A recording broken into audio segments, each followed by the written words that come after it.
collapse of the Soviet Union itself. So the various Soviet republics, Ukraine, Kazakhstan and so on, broke away. The country fell apart. So it was a huge challenge for George Bush. Well, at the time, many liberals and conservatives in Washington slammed Bush for not pushing for self-determination in the Baltics and Eastern Europe more broadly. And after he went to Kiev in August 1991, you talk about this in your book, he warned about Ukrainian independence, how it could unleash suicidal nationalism, and you quote William Safire, who was then the leading New York Times columnist, former Nixon speechwriter. He dubbed it the Chicken Kiev speech. Question here is, was Bush's realism and restraint justified, or did he misread this spectacularly? No, I think it was a sort of a balancing act that Bush was trying to perform, because there were various things that were going on simultaneously. I think this is a point that's often missed.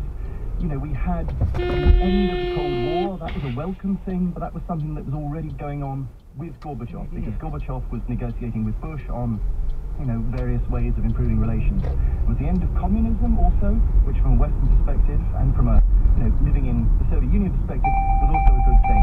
But the third thing, which was the breakup of the Soviet Union, Bush was really in two minds about this, because in a sense things were going quite well with Gorbachev. They were concluding arms control agreements.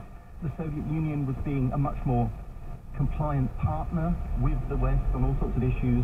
So there wasn't really this desire for the Soviet Union to break apart. I mean, on the contrary, there were concerns what would happen. There were nuclear weapons which were spread out between four of the Soviet republics. What was going to happen to those? There was a broader fear of chaos, catastrophe, violence, the whole of Europe kind of getting sucked into something nasty. So for that reason, I think Bush was very, very cautious. And if you put these dramatic developments in a broader historical context, and you look at the collapse of empires, I mean, just think of the British withdrawal of Kenya, from Malaya, the Indian subcontinent, or the French from Algeria and Vietnam. Usually the collapse of empires are pretty violent and bloody, aren't they, Peter? They are indeed. I mean, the real parallel is with the collapse of Yugoslavia, which was going on at about the same time as the Soviet Union was collapsing.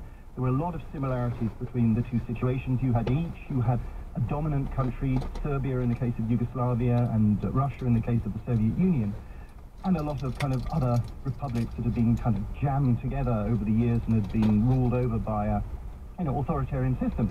So what was different, I think, was the personalities. That in Yugoslavia you had Milosevic, who was a nationalist and really was didn't want the other republics to go.